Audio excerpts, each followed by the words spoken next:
público para poder acusarlos de otro tipo de delito que no sea el acto en sí, porque implica una pena muy leve. O sea, internamente casi no hay pena.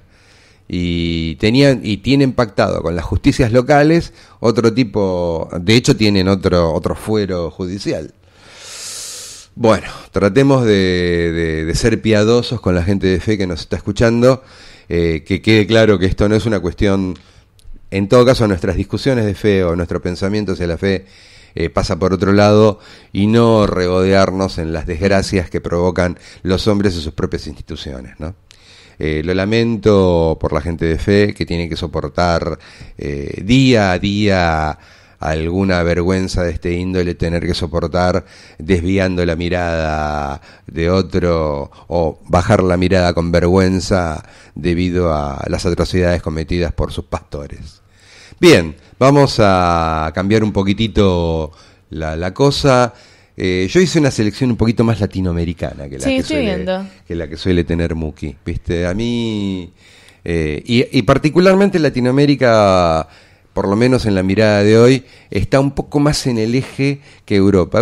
Tengo algunas noticias de Europa y algunas noticias seleccionadas de, obviamente, Obama y Trump, pero Latinoamérica nos ha dado 2 o 3 cositas, como el caso de Perú, y estos casos de pedofilia y violencia institucional de una institución católica. También vamos a redondear eso con que el gobierno de Colombia, ¿no? Este gobierno colombiano que perdió el plebiscito con respecto a la paz de la guerrilla, porque la gente decidió que no. Sencillamente dijo no. Paz con estos tipos, no. No nos interesa cerrar ningún pacto de impunidad con esta fuerza violenta, que en su momento la principal fuerza fueron las FARC, ¿no? Recordemos que el gobierno del presidente Santos y las FARC ya firmaron un acuerdo de paz, pese al rechazo del plebiscito, ¿no? Firmaron un acuerdo de paz, ¿no? Y fijaron un cronograma que dura 4 años, cuyas conversaciones se van a realizar en Cuba, ¿no? Y bueno, el paso más inmediato va a ser el 23 de marzo en Cuba. Resulta que la segunda fuerza armada que combate al gobierno colombiano, al gobierno institucional, democrático, electo, que ya viene con muchos años de continuidad democrática, el gobierno colombiano, si bien hay gente que dice que es un gobierno de élites, el hecho concreto que la gente vota y esta gente asume el poder, el hecho concreto es que es un gobierno estrechamente ligado a la Fuerza Armada, es un gobierno, cualquiera signo que sea. Los gobiernos colombianos necesariamente se ven involucrados a 2 cosas. Por un lado, a su Fuerza Armada, porque tiene 2 grandes frentes de combate. El primer frente de combate ha sido, ahora ya no tanto, ha sido la FARC, ¿no? Las Fuerzas Armadas Revolucionarias de Colombia, de origen comunista, literalmente vinculadas al Partido Comunista Colombiano, o de hecho el brazo armado del Partido Comunista Colombiano, que en su momento llegó a tener bajo su égida o bajo su control casi la mitad del país, y otra fuerza armada que es el Ejército de Liberación Nacional, de un tinte ya en su momento no tan prosoviético, sino más bien cercano a las fuerzas locales o al pensamiento local, como ha sido en Perú el Sendero Luminoso, ¿no? A una visión del socialismo revolucionario más latinoamericanista, ¿no? Un pensamiento más latinoamericanista, un pensamiento más indigenista. Y por otro lado, ha tenido el frente del narcotráfico, ¿no? A los que les gusta ver televisión, hay toda clase de productos televisivos que recientemente han salido evocando o narrando la historia de lo que ha sido el poder de Pablo Escobar Gaviria, el cartel de Medellín y el cartel de Cali, con respecto al narcotráfico y su influencia en todo el gobierno colombiano. O sea que las Fuerzas Armadas colombianas llevan más de 40 años de combate armado. Quizás es la Fuerza Armada más eficiente después de la Fuerza Armada estadounidense. y bueno, de hecho son entrenados por estadounidenses y por israelíes, las Fuerzas Armadas colombianas. Por un lado del narcotráfico por Fuerzas Armadas norteamericanas, por el lado de la contrainsurgencia y la violencia terrorista por sectores, por Fuerzas Armadas israelíes y sectores de inteligencia israelí, que también son las fuerzas que en el mundo se han visto obligadas a ser más expertas en estos temas, pero la Fuerza Armada colombiana, dependiente o en relación directa con el gobierno democrático colombiano, ha sido la Fuerza Armada que más práctica, para decirlo en estos términos, ha tenido, recordemos, la eficiencia con la cual hicieron un certero ataque de helicópteros en el gobierno de Uribe, un certero ataque de helicópteros hacia la conducción de las Fuerzas Armadas Revolucionarias de Colombia, ¿no? Y la aniquilación de casi toda su cúpula militar y política en territorio ecuatoriano, con el enojo en su momento con el enojo del presidente Correa de Ecuador, con un conato de violencia fronteriza, un cierre de fronteras y una amenaza de guerra por parte del gobierno venezolano, y bueno,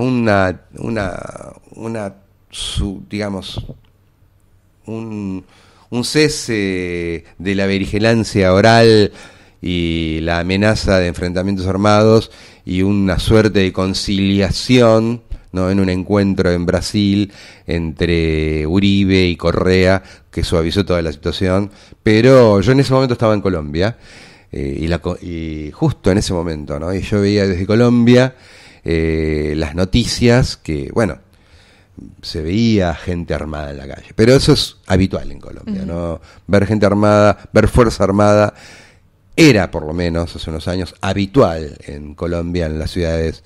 Yo estaba en Bogotá, precisamente, y me trasladé igual a la frontera, me trasladé por tierra hacia otras partes de Colombia y era impresionante el poderío bélico en exhibición, ¿no? Veías realmente, parecía una de esas películas norteamericanas.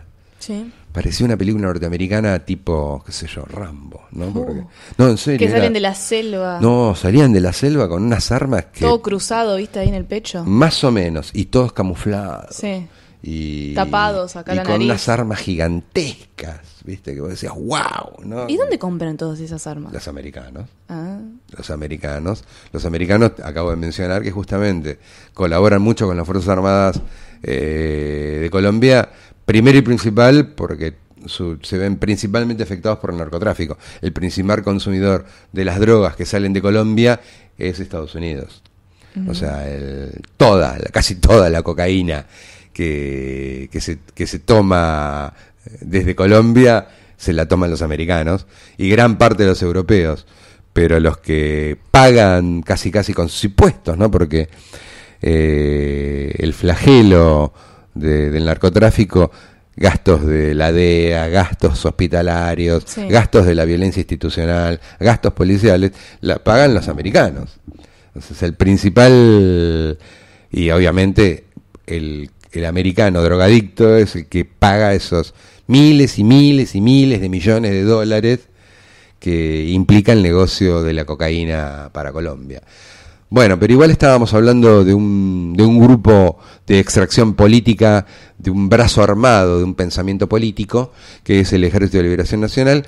Y bueno, el gobierno de Colombia iniciarán conversaciones, ¿no? Muki nos pone, aquí estoy. Le faltó la manito. ¿Y qué te parece, Tenenbaum? Decinos algo también.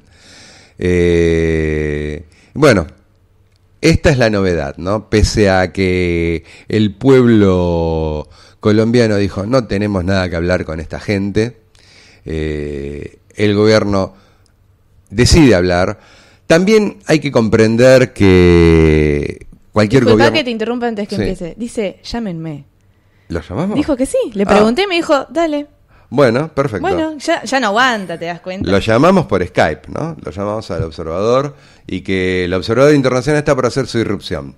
Oh, yo que dije voy a hablar solo en mi columna. Bueno, ya tuve el lunes yo para mí. A ver. Estamos esperando a ver si se puede comunicar.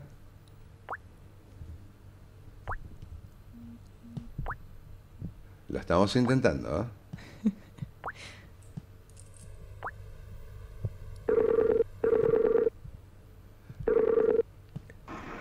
¿Lo hemos logrado? ¿Me escuchan? Lo logramos. Sí, lo hemos logrado. Sí, tengo 10 minutos hasta la conexión de mi próximo avión, Sí. pero que quería, primero, los estuve escuchando desde que aterrizó el avión. Muy bien, me encantó.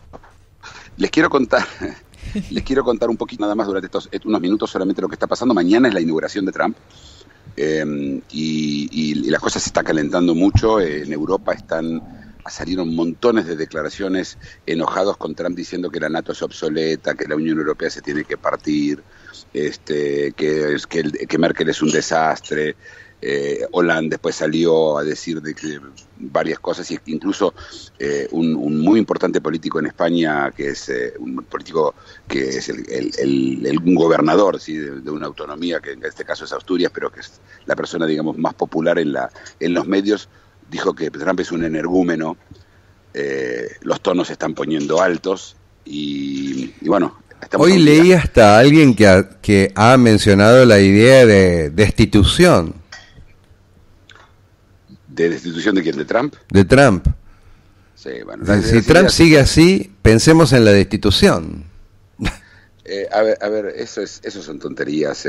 La destitución en Estados Unidos es casi imposible. Te recuerdo a todos que Clinton, que hizo barbaridades en la Casa Blanca, tener sexo con una interna en la oficina oval, y mentir después en sus declaraciones, igual no lo pudieron destituir, así que menos en este caso. No olvidémonos, Estados Unidos no es un país donde se destituye tan fácil un presidente.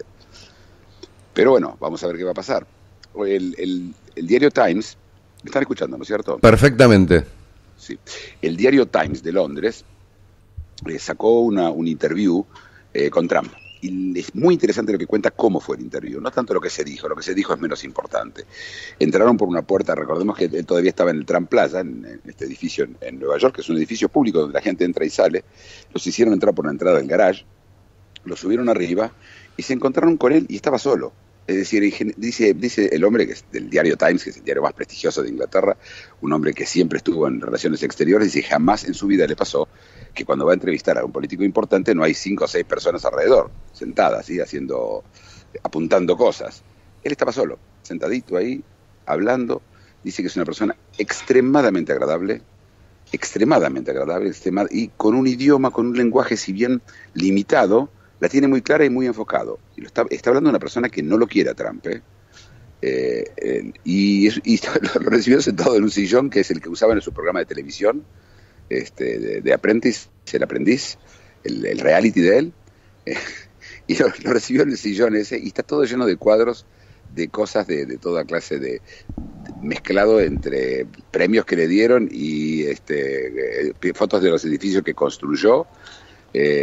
Dice, me sentía como que él me quería vender un departamento, ¿sí? un piso en la sección, que es un vendedor, básicamente. Claro. Muy interesante, y él quedó impresionado por la sencillez, ¿sí? La gente cree que Trump anda todo así con un entourage. No, yo, ¿se acuerdan que les dije? Yo hablé con un empresario argentino que me dijo, Muki, este hombre básicamente dirige una pyme, no es un CEO, ¿sí? Muy interesante el artículo en The Times, lo hizo James Gove, y espero que se pueda traducir al castellano porque es realmente muy interesante el artículo. Así que bueno, quería intervenir solamente con eso porque estoy en una conexión, y agregar el tema, y que bueno, mañana vamos a transmitir, si bien vamos a hablar como siempre, de los temas que le pasa a la gente, porque además va a ser antes de que empiece el proceso de la inauguración del presidente. Del traspaso de mando. Sí, el paso de mando, sí, el paso de mando, que no es un paso de mando como en otros países. No hay banda, ¿sí? No hay bastón como en Argentina. Te iba a preguntar justo eso. No, te cuento, cada uno trae su Biblia para jurar. Trump trae la Biblia que usó Lincoln, que a todo eso fue, por supuesto, un presidente republicano. Tengo un comentario con respecto a eso que después lo vas a oír. La Biblia que trae Trump. Sí, bueno, y Goff trae una Biblia de su familia, no sé qué historia, y el presidente de la Suprema Corte le toma el juramento.